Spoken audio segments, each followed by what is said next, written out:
सरकार बॉलीवुड एक्टर सैफ अली खान से पद्मश्री सम्मान वापस लेने पर विचार कर रही है। सैफ अली खान को 2010 में कला क्षेत्र में योगदान के लिए पद्मश्री सम्मान दिया गया था। दरअसल एक आरटीआई एक्टिविस्ट इसी साल 14 मार्च को गृह मंत्रालय से शिकायत करने पहुंचे थे कि मुंबई के रेस्टोरेंट में कारोबारी से मारपीट के मामले में सैफ के खिलाफ आरोप तय हो चुके हैं, लिहाजा उन्हें दिया गया सम्मान वापस ले लिया जाए। और इसके बाद उन्होंने अपनी शिकायत पर हुई कार्रवाई की जानकारी के लिए आरटीआई की अर्जी लगाई तो सरकार की ओर से बताया गया कि मामले पर विचार किया जा रहा है। अब ऐसा लगता है कि सरकार आने वाले वक्त में सैफ से पद्मश्री सम्मान वापस ले लेती है।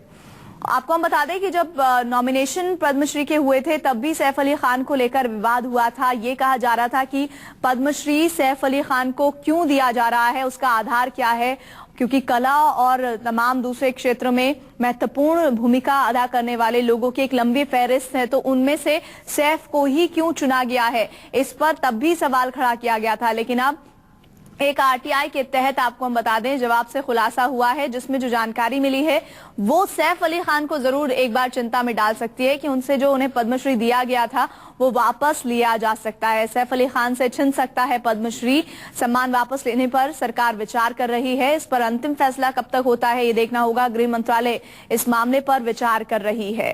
सैफ अली खान आपको बता दें कि जाने माने बॉलीवुड के एक्टर, कई उन्होंने बेहतर फिल्में दी हैं। नवाब खानदान से ताल्लुक रखते हैं उनके पिता, जाने माने क्रिकेटर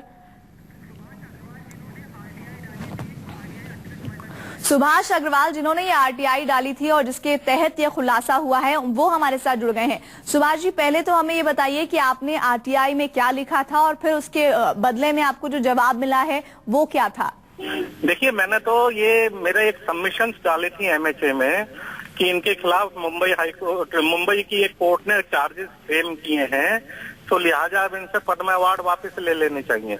और ये नहीं है कि मैंने अभी डाली थी, जब इनको अवार्ड दिया गया था तो भी मैंने ऑब्जेक्शन लगाए थे कि ये तो बहुत क्रिमिनल केसेस में इन्वॉल्व हैं, इन्हें कंफर्म कैसे कर दिया गया पद्म अवार्ड, इतना इन्वेस्टिगेशन एजेंसीज ने क्लियर कैसे कर दिया, और दूसरे किसने इनका नाम रिकमेंड किया था। तो बड़ी चौंकाने वाली जानकारी आई कि पूरी अवार्ड कमेटी ने ही इनका नाम रिकमेंड किया था, किसी पर्टिकुलर मेंबर ने नहीं। और ये नहीं है कि खाली सैफ अली खान, मैंने इस तरीके के और भी डाली हैं, जैसे wilful bank defaulter Arun Firodia को पद्म अवार्ड मिल गया, तो भी मैंने उनके खिलाफ भी डाला था कि इनको कैसे मिल गया, इकोनॉमिक एजेंसी ने कैसे क्लियर कर दिया। और अभी हाल में जो पद्म 2014 में सुशांत दास गुप्ता का नाम रिकमेंड कर दिया था पद्म अवार्ड कमेटी ने, और इन्वेस्टिगेटिंग एजेंसीज ने क्लियर भी कर दिया। जब उनके नाम पे ऑब्जेक्शन पहुंचे तो उनका नाम बाद में उन्हें फाइनली पद्म अवार्ड देने से रोक दिया गया। तो ये हमारा फॉल्टी प्रोसेस है, और इसकी वजह क्या है कि पद्म अवार्ड कमेटी ही बड़ी फॉल्टी ढंग से काम करती है। कोई मिनट्स ऑफ मीटिंग उसके नहीं रखे जाते, 2-4 घंटे में वो करीब 1500 फाइलों में से 100 नाम यूनानिमसली सिलेक्ट कर देती है।